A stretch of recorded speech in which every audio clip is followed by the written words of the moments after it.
jadi teman-teman, kita akan memulai podcast. Kali ini kita akan ngebahas tentang kekerasan seksual. Pertama-tama Take off the fufu, take off the cloud tape, take off the Wi-Fi. Pertama-tama kita mau memperkenalkan diri terlebih dahulu. Nama aku Fania Veronica Evangeline Sekeon, bisa dipanggil Angel. Aku Mutia Putri. Aku Regina Priscilia Pereira. Aku Syakira Taizas. Aku Helen.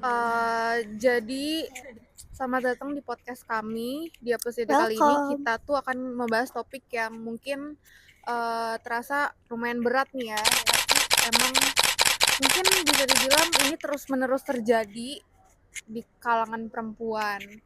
Nah, jadi ini juga sangat penting diketahui. Ini kekerasan seksual yang mungkin bisa nge-trigger kalian. Jadi disclaimer dulu ya. Yes. Nah, tujuan kami tapi di sini bukan untuk menakut-nakuti, melainkan untuk mengingatkan dan meningkatkan kesadaran nih untuk teman-teman semua, mau cewek mau cowok, karena ini nggak hanya terjadi di cewek ya, bener gak? Bener banget. Nah, jadi ini biar kita bisa ngelindungin diri sendiri dan mendukung para penyintas.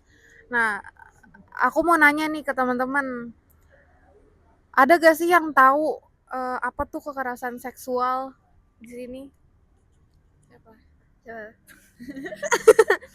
Aku ya tahu banget lah pasti kayak, karena kekerasan seksual tuh sekarang bener-bener kayak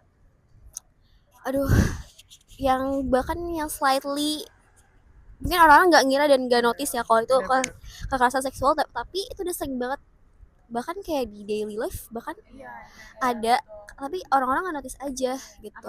Malah lebih sering menyalahkan korban. Iya gitu sih. Soalnya dari dulu udah banyak sih soal-soal kekerasan seksual ini, tapi ya sekarang masih ada, itu yang diprihatinkan sih.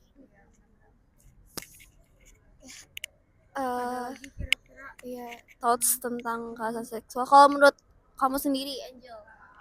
Kalau biasanya nih, ini aku kasih contoh-contoh ya yang sehari-hari, mungkin dengan catcalling. Jadi di Indonesia mungkin banyak orang yang nggak suka banget nih untuk jalan kaki itu karena di catcalling. Ini mau cewek mau cowok ya, kita nggak ada membandingkan antara cewek dan cowok kayak gimana, tapi memang di sini kita kesetaraan gender aja. Soal catcalling, aku jadi ingat waktu itu di TikTok deh lagi rame yang kata mbak-mbak jalan sendirian terus digodain sama bapak-bapak, terus ada anak kecil. Iya, yang dibelain itu ya. Lucu banget. Iya. Jadi kalau kalian tahu, mungkin kita ntar bisa sertain ting. itu Jadi wholesome benar-benar banget sih. Iya. Bahkan anak kecil tuh udah mulai aware gitu loh sekarang. Jadi ini harus dinaikin banget sih isu kekerasan seksual ini. Iya. Aku kalau nggak salah dengar salah satu anak kecilnya ngomong jangan digangguin, beda kelamin gitu. Jangan, bahkan anak sekecil itu aja udah tahu loh. Paham. Mulai aware. Iya. Terus kan kadang juga suka ada nggak sih kayak di transportasi umum gitu. Iya. Lagi di KRL ya. Iya. Menyentuh ya. Gua nggak pernah nemu deh. Tapi yang pejuang ya kan biasanya kalau misalnya lagi dempet-dempetan tuh suka ada modus-modusnya. Tapi untungnya di Indonesia ini mungkin sekarang udah lebih aware, jadi untuk di KRL apalagi juga LRT sekarang udah minim ya, dan kita bisa ngelaporin juga, ada petugas-petugas di setiap gerbong ya. Terus apalagi ya selain catcalling, mungkin itu terlalu biasa ya. Verbal sih. Iya, bisa. Verbal kayak sebatas sekecil kayak iya, verbal nggak, mulut gitu loh, kayak iya bibir lo ini deh, itu termasuk gak sih? Iya kan? Kayak bibir lo lucu deh. Verbal tuh mulut, Verbal tuh kata-kata. Verbal baru kayak sentuhan bla bla bla, kayak bibir lo pumpy banget. Kalau misalkan itu cowok terus kayak biasanya kayak gitu gak sih? Iya. Tapi tergantung juga ya, kayak Tapi gue suka deh bibir lo gitu gak sih? Iya. Itu bahkan dari cewek ke cowok, bisa juga dari cowok ke cewek. Terus ada lagi ngirim-ngirim foto Aduh, tidak senonoh. iya, Aduh. Itu Apa dari kalian ada yang pernah kah? Oh, pernah.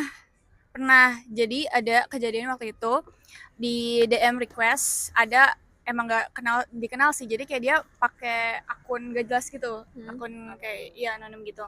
Nah tiba-tiba itu dia ngirim foto Izin ke minum ya teman-teman. Iya, itu tiba-tiba itu kalau saya nggak tahu itu faker atau bukan, cuman dia tuh langsung ngirim foto alat kelamin dia, yang itu loh, yang pernah diunjukin, dan itu jadi sebagai salah satu contoh kekerasan seksual juga, karena kayak tanpa konsen kita kan, kita nggak meminta itu buat dikirim gitu, tapi mereka tiba-tiba ngirim itu, gitu, itu bikin trauma juga sih buat beberapa pihak.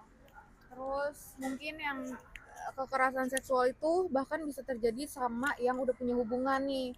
Mungkin dengan mengancam, terus manipulasi itu termasuk ya teman-teman. Jadi kalian harus lebih aware dan mengerti tentang kekerasan seksual yang meluas ini. Oke, jadi sebenarnya di sini kalau ditekenin yang terpenting itu konsennya. Jadi tanpa persetujuan yang jelas dan sukarela itu bukan hubungan yang sehat ya. Itu. Nah, sekarang kita bakalan ngebahas fakta atau mitos. Ini seru sih, biar kita semua tuh tahu nggak sih. Benar-benar. Coba menurut kalian fakta atau mitos korban berpakaian terbuka Itu memicu jadi atau bukan gitu? sehingga iya memancing atau bukan sih? Mitos. Mitos sih. Mitos lah. Kalau aku juga mitos nih. Ada yang mau kasih alasannya mungkin kenapa mitos? Siapa nih? Karena dari aku sendiri ya, alasannya tuh ya karena kita bisa lihat korban-korban tuh banyak yang kayak even dia nggak pakai baju yang terbuka pun dapat atau kena SA gitu. Jadi kayak menurut aku pribadi itu nggak melulu soal cara berpakaian kita, itu juga bisa dari ya pihak sananya yang emang rada-rada. Jadi kayak kita nggak bisa selalu menyalahkan orang yang berpakaian seperti itu, karena in fact korban-korban pun berpakaian apapun kayak tetap aja kena gitu, unfortunately-nya. Kalau dari aku sendiri itu sama sih, aku setuju sama Shakira, karena aku kemarin baru banget lihat di Twitter apa di TikTok gitu pakai cadar baju syar'i. Itu sering banget, itu parah, bahkan itu bisa memicu maaf ya fetis juga gak sih ya kan.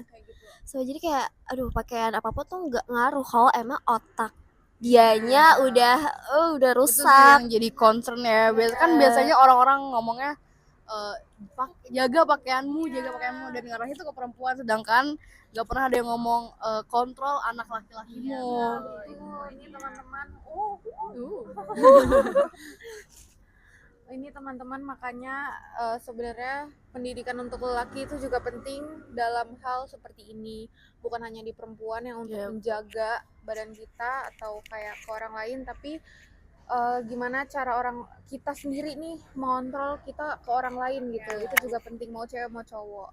Jadi buat aku sekarang orang tua harus mulai edukasi sih, bener dari kecil, kayak area-area privasi itu harus dikasih tahu banget, dan kayak khususnya anak kecil sih, karena yang anak kecil, karena anak kecil tuh gampang belajar kan, jadi kayak harus ditempel banget. Jadi bukan soal cara mau gender apapun, cara mereka berpakaian apapun tuh udah nggak ngaruh lagi, bener kayak harus edukasi, penting banget. Simple ini aja sih, kasih tahu bagian-bagian mana yang nggak boleh dipegang, apa yang nggak seharusnya dilontarkan ke orang bener. lain. Bukan cuma di, emang yang paling utama pasti keluarga, tapi di sekolah sih paling ini menurutku ya. Iya betul. Terus makanya kita proud banget dengan anak-anak yang di TikTok tadi. Itu proud banget, adik-adik kecil menjaga perempuan yang lagi makan es krim. Iya. Lucu banget. Gak boleh. Larika, iya. Padahal di situ juga perempuannya kan masih berpakaian sopan ya. Iya. Aku kan dong nggak sih? Iya. Kayak casual aja. Iya, lagi makan es krim tiba-tiba Iya, didatengin kayak gitu. Makanya benar-benar di mana-mana tuh terjadi ya teman-teman. Oke, sekarang kita move fakta atau mitos. Tidak ada pakaian yang menyebabkan kekerasan seksual, terus tanggung jawab sepenuhnya berada di pelaku. fakta dong. Ya fakta. Fakta. Itu udah jelas banget. Itu nggak usah ada statement apa nih. Iya. Iya, itu emang lo yang Betul. salah. Kita move lagi. Fakta atau mitos? Korban pasti melawan. Coba. Coba Korban siapa? pasti melawan. Pasti Coba melawan siapa misal. nih yang pernah kira-kira? Saya sendiri sih. Sebenarnya kalau soal pasti akan melawan atau enggak itu balik lagi sih, karena kayak setiap pribadi kan beda-beda. Jadi ada yang kayak memang dia takut untuk bersuara karena ya bisa aja dia di apa namanya bisa disalahkan, takut disalahkan nantinya kalau misalnya mereka berani untuk bicara di publik atau sekedar olahraga apa sih kok olahraga sekedar di keluarga itu mereka tuh ada aja yang kayak emang takut takut dihakimi dan juga diancam sih ini Dari pelaku ya diancam. iya dari pelaku diancam gitu. Jadi kayak kalau misalnya dibilang korban pasti akan melawan atau tidak ya itu yang sangat disayangkan ya nggak semua, karena ya tadi salah satunya ya yang diancam lah, yang inilah itu sih yang menjadi salah satu faktor bahwa kalau korban itu nggak berani untuk speak up. Ada lagi yang mau share? Aku udah sih setuju sama Syaki. Emang Asrere konten ada. Ya nggak semua orang berani speak up juga nggak sih kalau masalah apa itu pelecehan ya, Iya, pelecehan gitu. Karena nggak semua orang mentalnya mempunyai mental yang wah gitu. Betul. Mental juga sangat penting diperhatikan ya teman-teman. Terus boleh nambahin dikit gak? Jadi kayak korban tuh kadang karena trauma jadi nggak bisa ngomong. Iya. Nah, ini Iya dia kan? makanya fakta atau Yang mitos. nge-freeze PTSD ya? Iya sih. Iya itu Iya. Jadi banyak korban mengalami freeze response, yaitu tubuh yang tidak mampu bergerak karena shock atau takut. Fakta atau mitos? Fakta ya. nyambung ke tadi. Iya betul. Ya sih, yaudah fakta pasti. Oke, sekarang di sini yang terakhir, fakta atau mitos, pelaku selalu orang asing. Mitos. Mitos banget sih. Kalian suka pasti dari kalian mungkin gak sadar ya jokes teman kalian yang seksis itu tuh Aduh. masuk loh. Itu sih Mungkin beberapa dari kalian pasti sering dengar atau pernah. mengalaminya. Dan ini masuk ke Gak perlu orang asing, kayak keluarga atau bahkan pasangan Iya, bisa iya, banget. Apalagi pasangan, aduh. Kalian kalau lihat berita yang ini, yang baru-baru banget ini yang sampai bibirnya digunting. oh iya mohon maaf. itu parah Itu banget kacau sih, itu sedih banget. Bandung. Iya. Betul. 3,5 tahun. Nah, Iya. itu korbannya dari pasangannya Pasangannya sendiri. Kalian bayangin, Iya, kalian udah bayangin. percaya sama orang ini, ternyata kalian disiksa 3 Hmm. tahun nggak ketemu siapa-siapa. Bahkan keluarga Udah di nggak isolate, tahu. iya. Sampai dicacati. Iya, itu parah banget sih. Itu wah tragis banget karena kayak ya itu pasangan sendiri. Kalian ya itu parah sih. Kacau sih teman-teman. Iya dan nggak usah jauh-jauh deh. Oke, jadi sebenarnya ini ada real case dari aku sendiri. Aku baru ngalamin ini dan jadi tuh ceritain nggak sih kronologisnya? Iya nggak sebut nama. Jadi ini tuh bisa dibilang efek manipulasi juga ya. Karena awalnya jadi aku mau ceritain dulu kronologisnya kayak gimana. Jadi aku ada teman. Jadi kita gym bareng. Dan di situ kan aku bener-bener kayak aku yang awam nge-gym. Itu kan nggak tahu apa-apa ya. Jadi kayak temen ini kayak dia ngasih bantuan gitu kayak buat diajarin ini dan waktu itu ngajarin pull up ya PT gratis gitulah bahasanya. Dan ya aku percaya aja karena aku ngelihat dari backgroundnya mungkin dia udah berpengalaman gitu kan. Terus dia ngajarin pull up kan. Nah kalau pull up itu kan pasti kayak kita naik ke atas kan dan itu kita harus dibantuin dulu sama orang.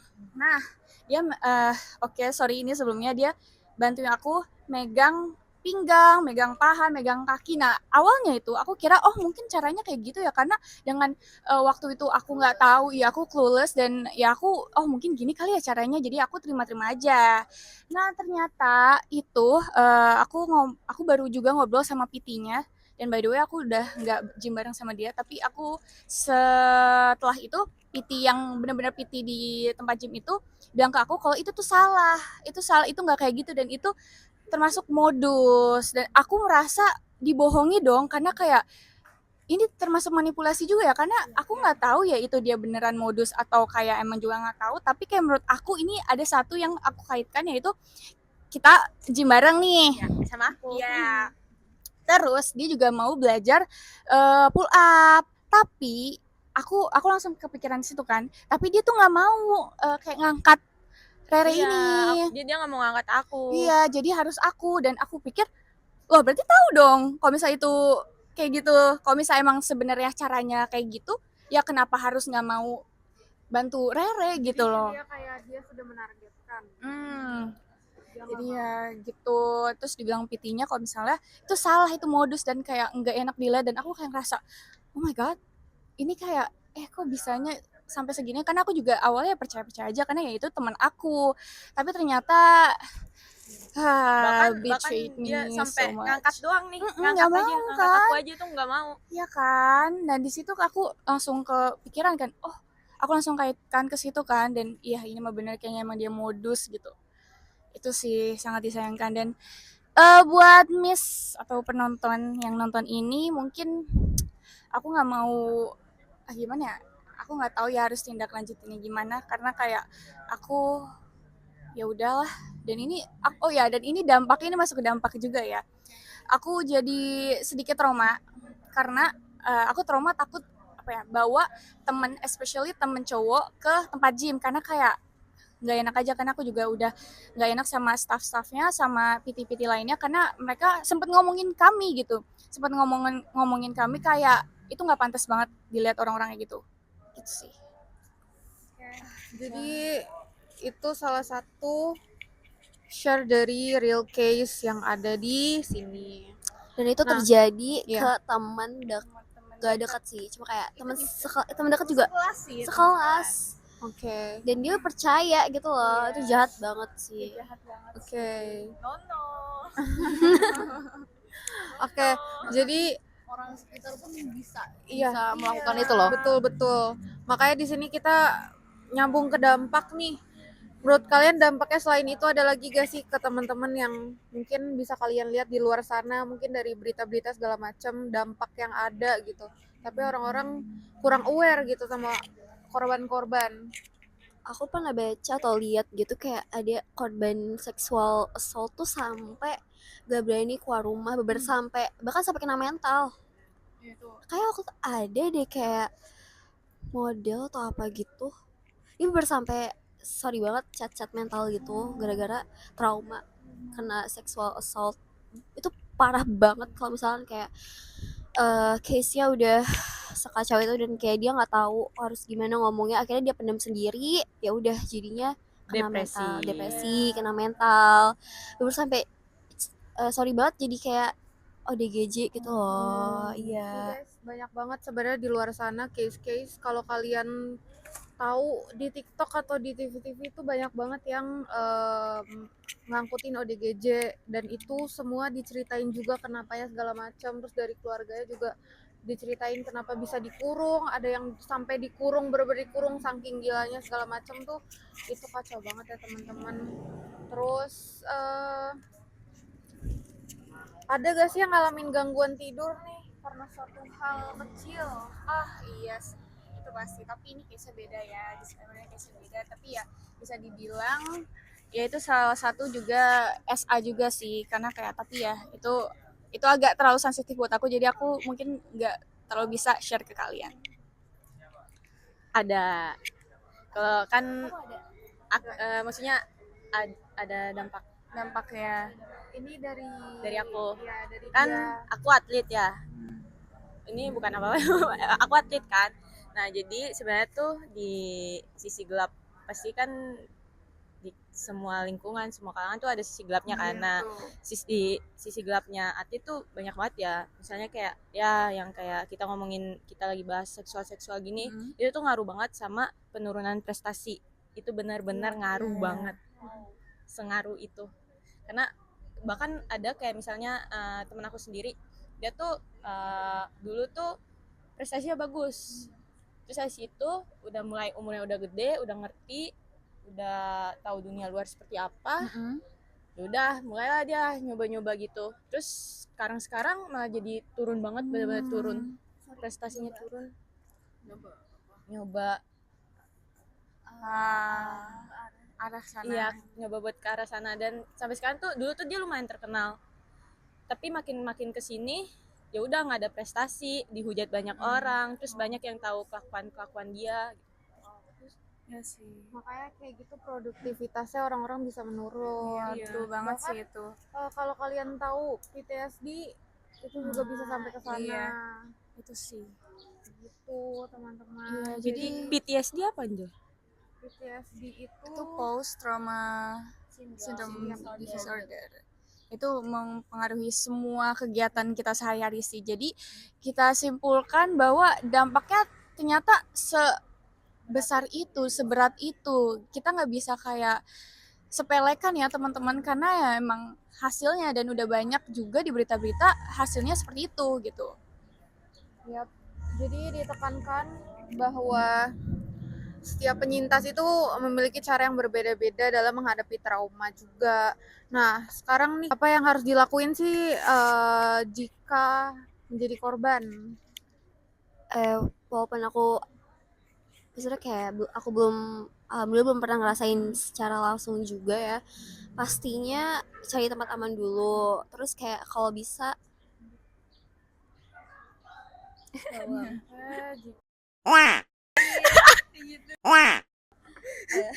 jadi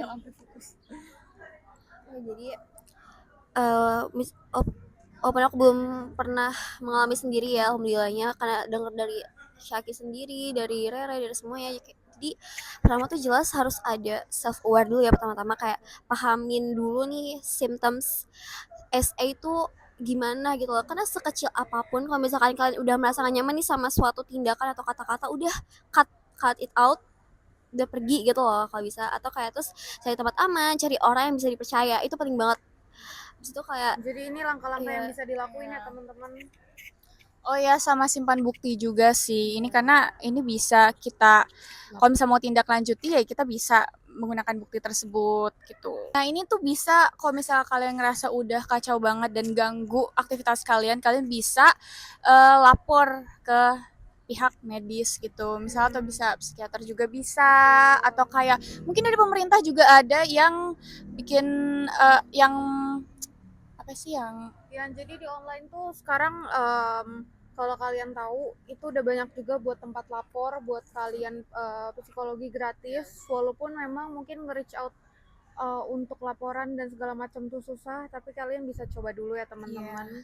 Dan tolong banget untuk minta bantuan ke orang terdekat kalian. orang yang kalian seenggaknya kalian percaya dulu, yang kalian merasa aman untuk cerita. Iya, gitu. dan nggak ada batas waktu untuk minta bantuan. Yang terpenting itu keselamatan korban. Iya, Keselamatan mental. Iya betul. Jadi teman-teman, gimana sih kita bisa ngebantu? Yaitu jika ada teman kita nih yang menjadi korban, itu bisa dengan kita dengerin dulu tanpa menghakimi ya teman-teman, karena mental orang-orang beda. Kalian juga harus, kalau mau jadi pendengar, nggak bisa ngejudge selalu apa-apa dijudge segala macam, itu nggak bisa.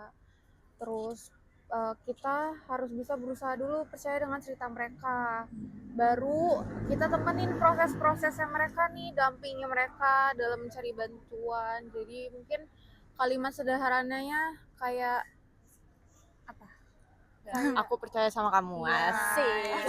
terus kayak bilang ke dia, terima kasih, thank you ya udah cerita ke gue. Pasti lu berat banget kan ceritanya, sesimpel itu pasti mereka kayak, oh iya gue didengar, ternyata ada yang percaya sama cerita gue. Itu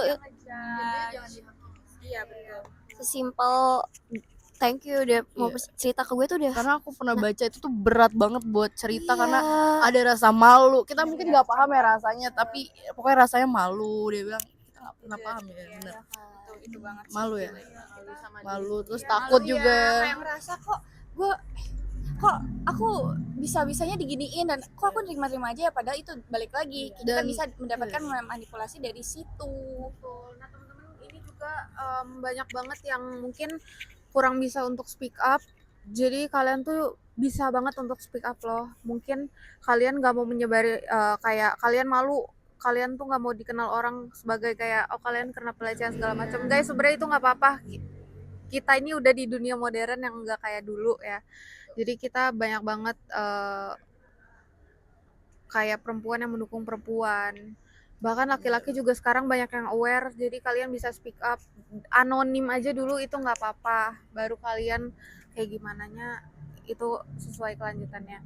Nah jadi kekerasan seksual itu bisa terjadi ke siapa aja ya, tanpa mandang usia dan gender atau latar belakang juga. Jadi edukasinya itu kita harus rasa saling menghormati terus dan memahami itu artinya persetujuan ya teman-teman. Itu juga langkah penting untuk mencegahnya terjadinya SA. Terus jika kamu atau seseorang nih yang kamu kenal itu mengalami SA, ingat bahwa bantuan itu selalu ada. Nah, iya betul. Terus jadi kalian tuh nggak harus ngadepinnya sendirian. Kalian diteror, diancem sama pacar kalian mau disebarin apa segala macam, nggak usah takut. Bahkan di LSWR kita udah ada ini ya di kampus kita itu sendiri. Iya, kita aware. Betul, ntar kita bakalan dibantuin. Makanya harus bisa apa ya teman-teman harus mencari bantuan juga, jangan takut intinya.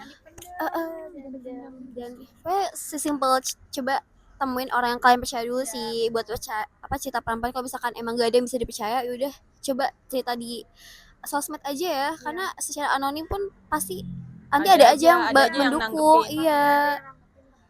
Jadi you go girl, you go boys.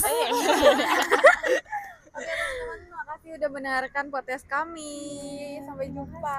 Bye bye. Bye bye. Bye bye.